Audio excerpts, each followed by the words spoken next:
Welcome back to Young Smart Money, show number 7 with me, your host, Crider, the show that sets you up for lifelong financial success with personal stories, actionable advice, and interviews with young people who are killing it financially with getting us some information that we certainly didn't learn in school.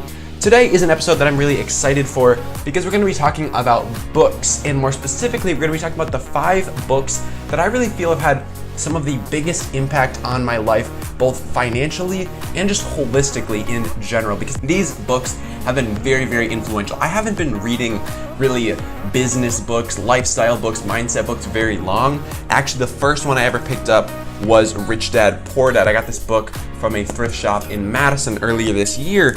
And so before that, I'd really never been exposed to any financial books at all. So these books I've been reading a lot over the last, I would say like 9 months. Ever since I picked up Rich Dad, Poor Dad, I've probably read like 30 or 40 more books, maybe even 50 books, similar categories. But I got my 5 favorite ones. I've got 3 of them here in print if you guys are in the video, and the other ones I got from the library, so I don't actually have them anymore. But these ones I actually have, so we're gonna go through each of these books today, and this is a bit of a bonus episode just because we didn't have an episode up on Tuesday. We're sitting at Friday right now, and we didn't have an episode up on Tuesday because my computer was out of commission for the last week, but now we're back. So I figured I'd throw this episode out just because I wanted to get some content out this week, and then next week we'll be back on track with another interview with this dude who's doing some really cool stuff. He's got his own project going to help young people out financially, similar to what I'm doing. So I'm really excited to have him on to interview,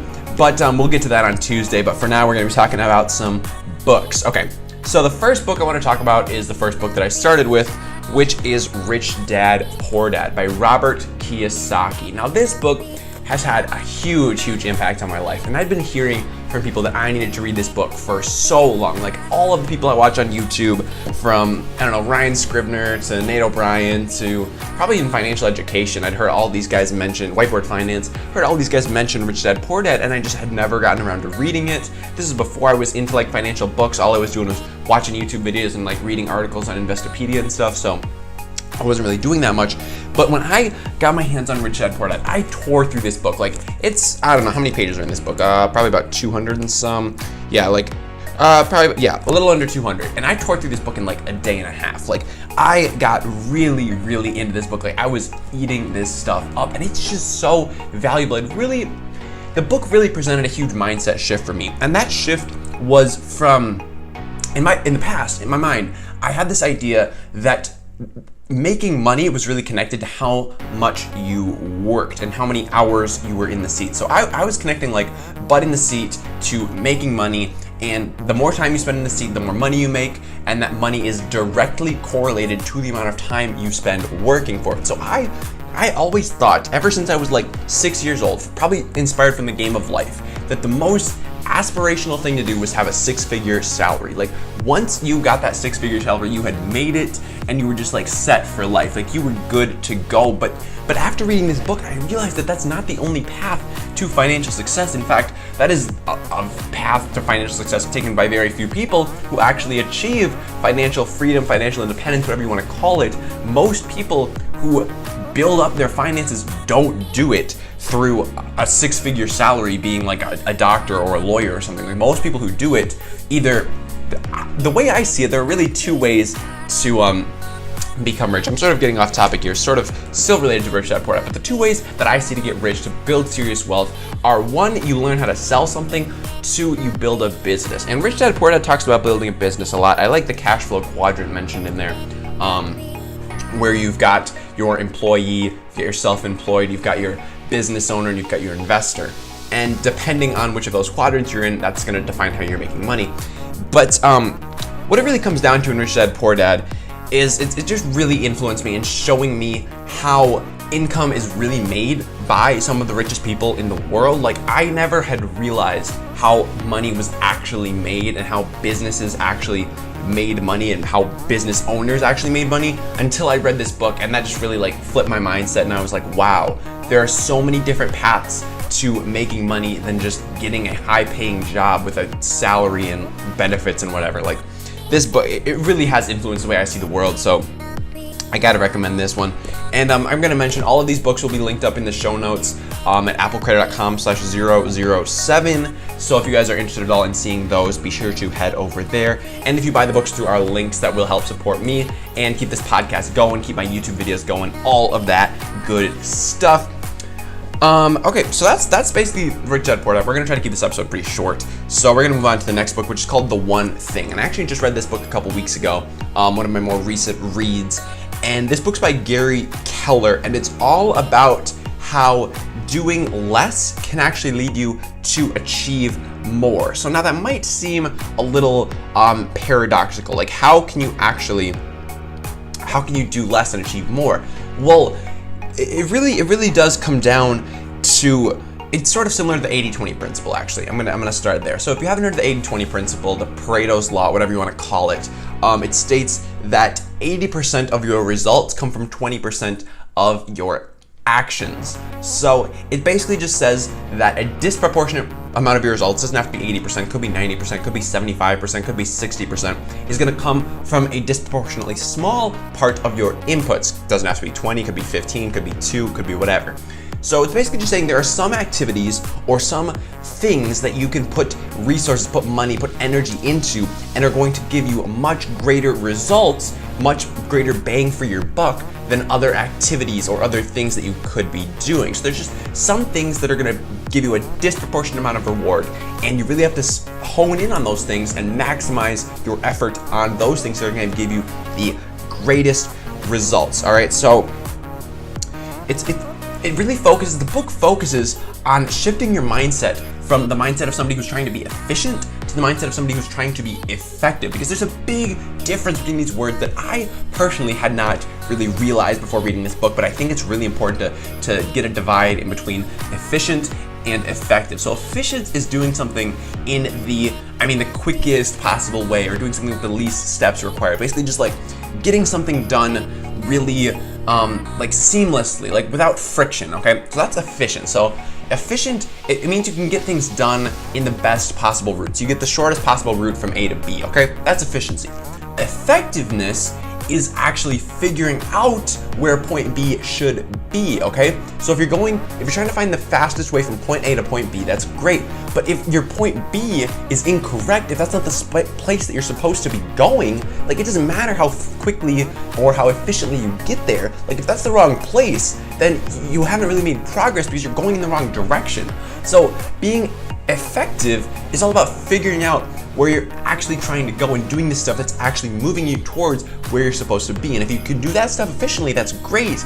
But the focus really should be on being effective, because if you're not being effective, like you could be really, really efficient at like reorganizing your desk. Like my desk is a mess, and you can't even see it, but I could be the most efficient person at reorganizing my desk. And every single day I'm just like super efficient at like reorganizing everything. But what's the point of that? Like, how is that getting me ahead? How is that getting me where I want to be by being super efficient at reorganizing my desk? It's not, okay? Spoiler alert, it's not. So you gotta focus on doing the things that actually matter. And if you can figure out how to do those things efficiently, that's great. But as long as you're doing things that matter, that's like the big picture, and that's what's really important, okay?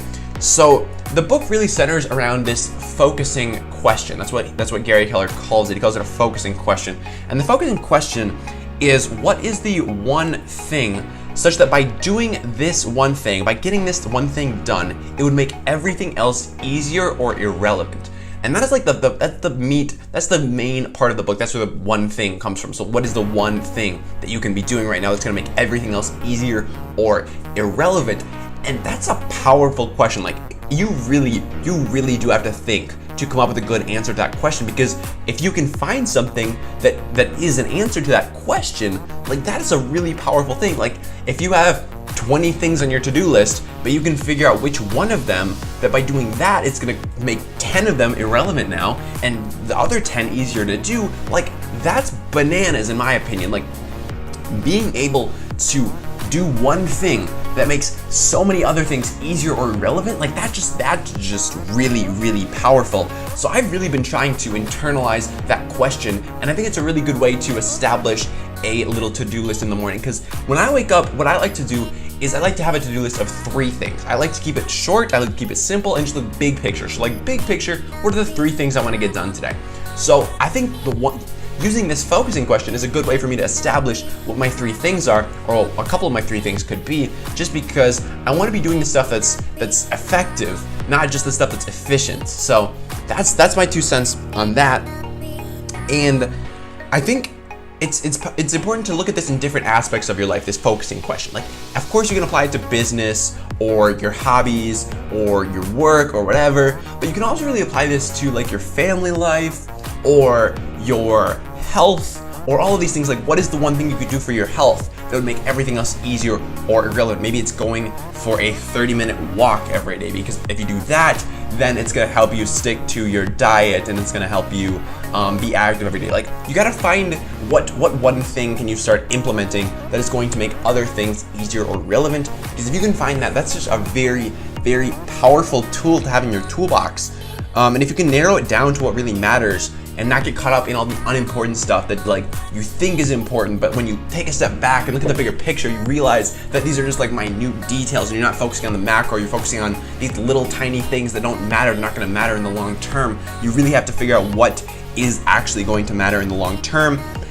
And I mean, this book's just been really powerful in getting me to figure out what I actually need to like double down on and what I should be using my time on and what I should not be using my time on. Because there are some things that I do for either editing videos or writing out outlines for videos or doing stuff with podcasts. Like, there's some stuff that I really just realized, like, I don't have to do this. Like, my work is minutely, very, very minutely affected. Like, my video might be, I could make my video 1% better by spending like another hour on the editing process. Like, is that worth it? No, it's not worth it at all, not even close. Because I would rather put out a dozen videos that are like 100% quality than put out 6 videos that are 101% quality. Like, that's just where I'm at, because I would rather give more than give less, but do it in like a slightly better format. Like, that just doesn't make sense to me. So it's really important to look at the macro here and not get caught up in like the minute details of like how can I make this 1% better. Like, figure out the way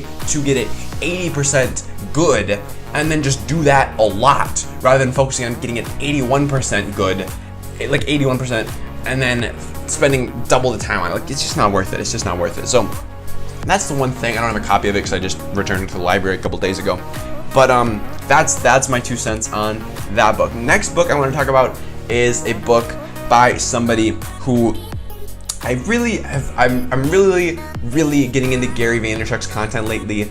I'm listening to his podcast every morning when I go to the gym, just to get me like motivated, because that podcast gets me hyped. That podcast gets me going. If you guys haven't listened to it yet, it's called the Gary V Audio Experience, and that it's really good. I would highly recommend that. I used to watch his YouTube videos. I was watching way too much of his YouTube videos, and I realized that I could just listen to the podcast while I'm like doing other things, so I can still consume his content but not have it take up my full attention. So I think that's one of the real powers of audio and podcasting. Like, you can still consume somebody's content that like you learn from and that gets you going, but you don't have to like make it your entire focus. So that's really powerful for me. But the book that I'm going to be talking about is his first book that he ever wrote. It's called Crush It.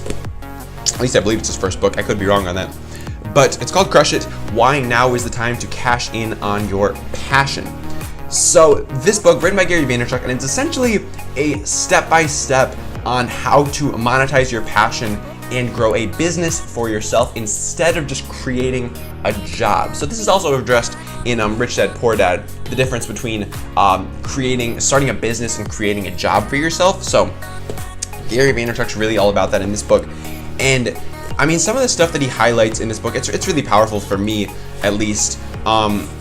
His whole mantra and how he looks at the world is really powerful, but it's all about personal branding. This book is basically just how to look at what you already do, look what you enjoy. So if you like to talk to people about shoes or talk to people about bugs, I don't know, like maybe you're really into like freaking grasshoppers, who knows? But like turning whatever you really care about, whatever you're really passionate about, into something that can actually generate money for you. Because in today's day and age, it's so easy to create a personal brand. I mean, everybody who has a social media account has a personal brand. Whether you put time into it, whether you think about it or not, if you have a Facebook profile, if you have a Twitter account, if you have an Instagram page, like, you have a personal brand, and there's always opportunity for you to monetize that if you choose to do so, and if you want to take that to the next level. Like you could go out and get a job making, I don't know, $100,000 that you absolutely hate.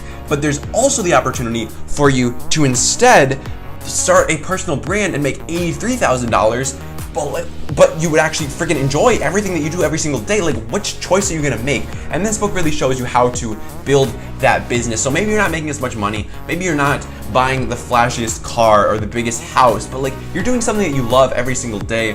And in the end, that's really what matters to me. Like, you got one life, so you might as well live it how you're gonna enjoy it, and not just spend your time worrying about how to make an extra like $4,000 a year, in my opinion. Because in the grand scheme of things, what difference is that gonna make? Maybe you'll buy like a slightly better car, or you'll like remodel your kitchen with some granite countertops. Like, what, in the grand scheme of things, is that really gonna make you long-term satisfied versus doing something that you love for your entire working career? Like, to me, it's a no-brainer that you gotta focus on building your personal brand, because that's gonna allow you to do what you actually want to do throughout your entire life. You're not gonna be constrained by some work environment, or at risk of being fired or laid off. I mean, 20% of millennials have already been laid off. Like, their job security is freaking bananas. Like, most millennials don't stick with a job for more than like 2 or 3 years.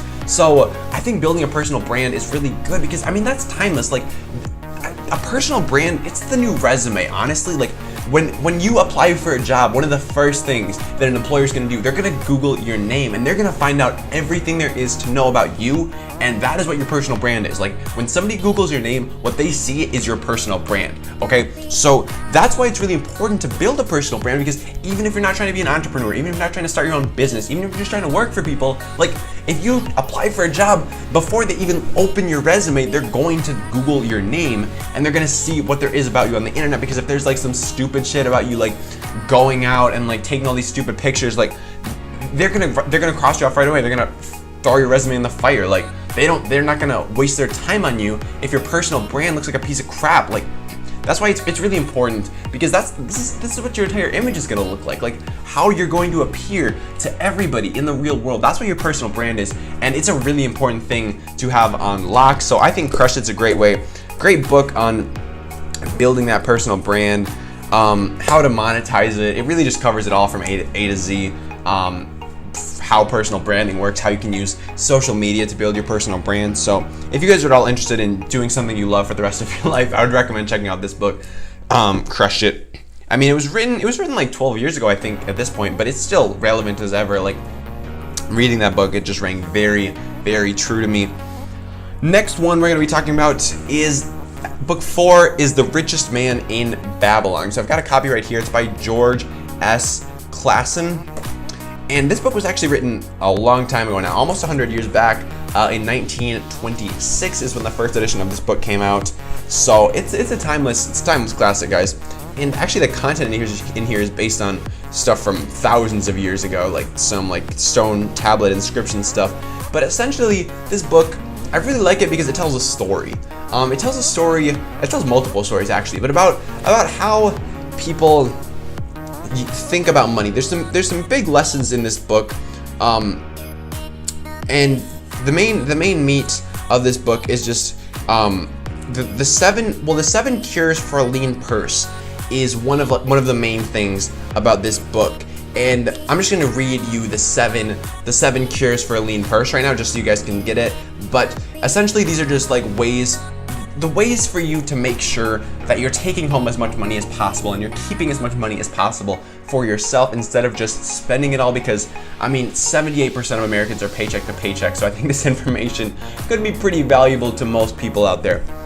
Okay, so the first one is start thy purse to fattening. So essentially what this means is just maximizing the sources of income that you already have. So looking at how you're already making money and figuring out how to maximize that as much as possible. The second cure is to control your expenditure. So I mean, obviously, like, you gotta know where your money's going. That's a big thing that so many people in college, so many of my friends that I talk to, they just have no idea where their money's going. They're getting their paycheck, and then 2 weeks later, all the money's gone, and they don't know where it went. So it's really important to know where your money's going. Keeping a budget is so much easier than people think it is. So that's really important. Third cure is make that gold multiply. So that's all about investing. You got to make sure that you're investing.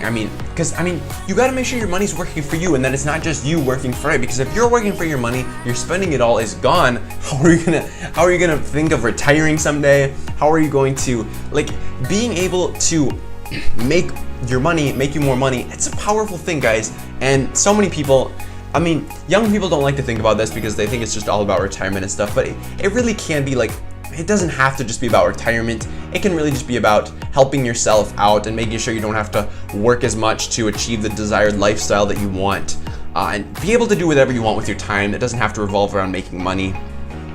The fourth cure is to guard thy treasures from loss. So Warren Buffett's number one piece of advice is don't lose money. So it's really key. It seems simple, it sounds stupid, but you really do have to focus on the risks that you're taking on with any type of investment, any type of anything. You gotta look at the risks along with the rewards. So take Bitcoin, for example. When it was at $17,000 a Bitcoin, people weren't thinking about the risk of it going to zero. People were thinking about the return of it going to $100,000. So everybody was still pouring your money in, and then it crashed, and now it's at what, $6,000, $5,000? I don't even know. But people who bought in at that point, they weren't thinking about the risk. They weren't thinking that this was backed on absolutely nothing. People who were investing in BitConnect, they weren't thinking about risks. They were just thinking about returns. They were looking at these people who were making 500% in a day, and they're like, "Oh, dude, sign me up for that. Here's all my money. Give me some more." So you got to make sure you're not losing money doing stupid stuff. The fifth cure is to make of thy dwelling a profitable investment. So that just means, in Rich Dad Poor Dad, Robert Kiyosaki also talks about this, but your house can either be an asset or a liability. And if you can make it an asset, that is an asset to you, essentially. So you got to make sure that the money that you're putting into any real estate, especially the place where you live, is a profitable investment, and it's not just pouring money down a hole of something that's not going to give you any return. The sixth cure is to ensure a future income. So again, this comes back to investing. You gotta make sure that you're putting money to work so that when you wanna stop working, when you wanna stop going to work every day, you're gonna have an income still coming in, because who knows where Social Security is gonna be at. So that should definitely not be your fallback option. You gotta make sure you got something in place for when you wanna stop working, that you still ensure that you have an income coming in. And the seventh cure is increasing your ability to earn. So this comes back to investing in yourself and just building skills, making yourself more educated, making yourself a more desirable candidate for a job, or starting your own business and increasing your ability to earn through starting a business. There's just so many ways to make yourself more valuable and to invest in yourself, which have so much higher of an ROI than putting your money in the stock market or an index fund or BitConnect or whatever. So those are the 7 main points of The Richest Man in Babylon. And it's really good. There's a bunch of stories in here. I love books that tell stories that you can learn from. So I really got a lot out of this book. It's very short. I read this book in a day. It's 180 pages, but as you can see, this book is tiny. So that's 90 pages of a real book. So that was a really good book. I really did enjoy The Richest Man in Babylon. My uncle actually sent it to me because he heard that he saw that I was making videos and getting into investing and stuff. So he was like, this book's had a huge impact on me, so I think you should read it as well. So I gotta thank him for that. So thanks, Uncle Dave. I appreciate you. Shout you out here. Doubt you'll hear it, but you never know. And then the last book is called The E-Myth Revisited. So this book, I don't have a copy. I got it from the library. But I was recommended this book by somebody in this group of real estate investors that I'm a part of over in Madison. It's a real estate investors meetup that I go to on a bi-weekly basis.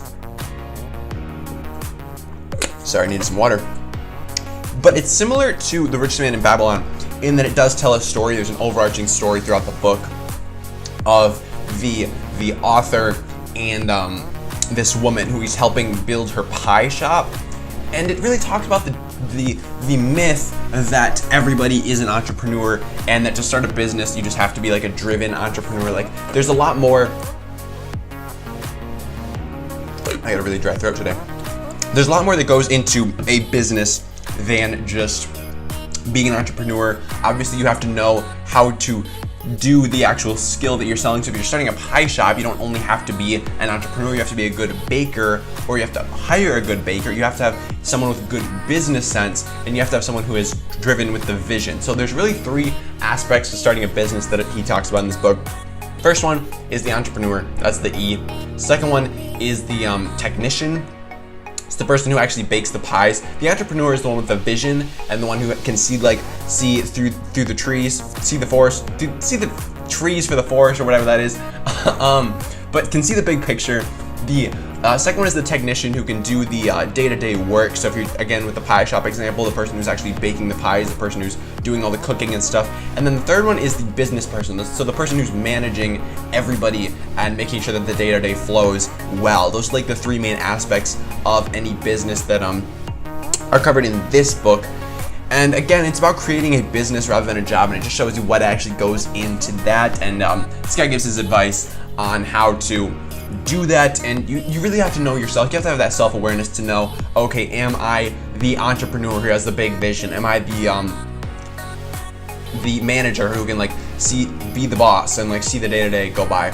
Or am I the technician who knows how to bake the pies but has no idea how to do any of the higher up stuff, and I need to hire people who can do that for me, or go into business with a partner or something along those lines? Because what he talks about is there's so many people who are really good, say, software engineers, and then because they're good software engineers, they think they can just go out and start a business, start the next Uber, start the Uber of kitchen cabinets or whatever.